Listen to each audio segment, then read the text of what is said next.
Sahabat Asparnas, selamat bergabung di season 1 Manajemen Kitchen by Asparnas. Kita akan membahas tentang food safety hari ini. So, let's do that.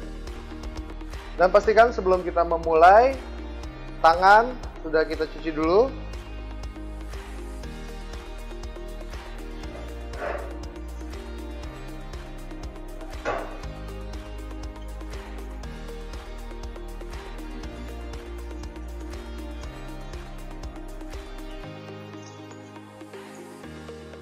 Oke, jadi kita udah wash hand, make sure kita tap dry.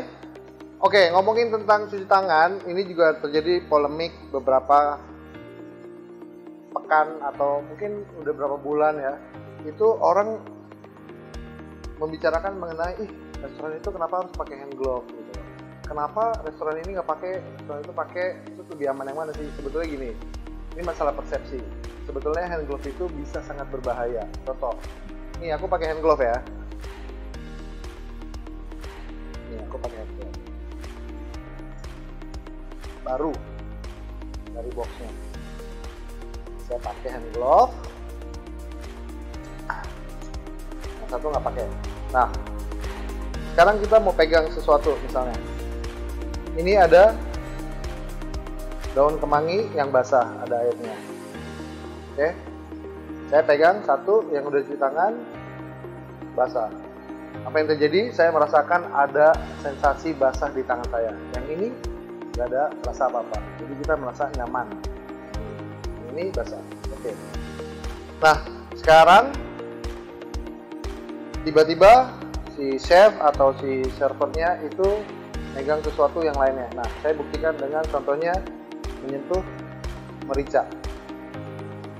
Saya nggak bisa merasakan apa-apa di tangan, tapi kalau saya pegang pakai tangan yang seperti ini, saya udah merasa nggak nyaman. Kenapa ya tangan saya kok ada bulir-bulir, kasar.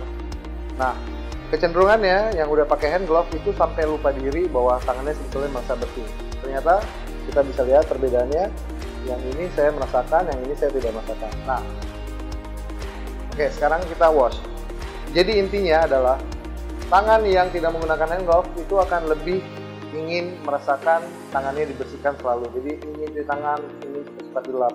Kalau ini kita mungkin nggak sadar, kayak contohnya habis pakai hand glove, habis megang makanan kayak tadi ya kan, terus kamu megang ayam seperti ini, terus kamu pegang tomat segar. Dari ayam ke tomat ini kamu udah mentransfer namanya food kontaminasi. Nah, itu contohnya. Tapi kalau kita habis megang ayam dengan tangan ini akan ada sensasi di tangan dan aroma juga yang bisa kita rasakan bahwa ini kita harus segera cuci tangan karena nggak nyaman gitu loh. Nah, kita cuci tangan lagi. Oke, nah jadi kita tadi habis megang ayam, saya udah cuci tangan lagi, ya kan? Dan ini saya mungkin bisa lap, tapi kecenderungan ya, justru ini adalah membutakan sense kita atau membutakan indera kita. Sensasi di kulit itu akan lebih berkurang alias dibutakan. Jadi kita nggak sadar, tiba-tiba tangan masuk kantong, ya kan? Terus pegang handphone, pakai hand glove, sambil nelfon atau gimana. Terus kamu pegang pisau untuk motong daging, kamu pegang lagi pisau ini. Jadi kita mentransfer food kontaminasi. Ini akan terjadi kalau kita nggak sadari hand glove itu harus selalu diganti setiap habis pakai.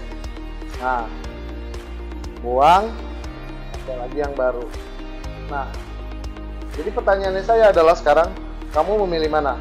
Cuci tangan terus setiap saat atau kamu ganti sarung tangan terus-terusan setiap saat? Yang pasti dengan cuci tangan udah pasti kita bisa kontrol bakteri atau virus terkena sop. Kalau ini kita susah ada kontrol dan ini lebih costly atau nggak ekonomis. Akan banyak waste, akan banyak buangan dari plastik ini masuk ke tempat sampah dan kita menimbun plastik atau rubber. Oke, jadi menurut saya hand wash is the best. Dan hand wash itu sebaiknya digunakan apabila kita akan menggunakan tangan kalau kita nggak punya alat bantu seperti tong atau spatula untuk mengangkat makanan atau mengaduk makanan saat disajikan. Jadi apapun makanan yang akan disajikan tanpa melalui proses pemasakan, memang itu rekomendasi dengan hand glove. Tapi saat kita memasak, mengolah makanan tidak perlu dengan hand glove karena dia akan melalui proses temperatur yang tinggi. Jadi semua bakteri akan terekspos dengan temperatur tinggi hingga mati. Catat ya. Berikutnya, ini mengenai transfer atau kontaminasi makanan melalui cutting board. Nah, contohnya ini. Kalau di restoran atau hotel biasanya dia ada fasilitas yang warna hijau untuk sayuran seperti ini.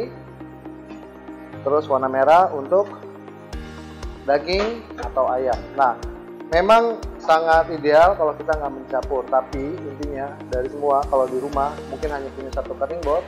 Setiap kita habis motong ayam, segera kamu cuci, make sure sebelum kamu pakai dengan yang lain dia sudah tersanitasi dengan steril, dengan sabun atau apapun untuk bisa mencegah semua bakteri yang ada di ayam, khususnya yang ada kandungan E. coli atau Salmonella yang paling banyak adalah di ayam dan telur.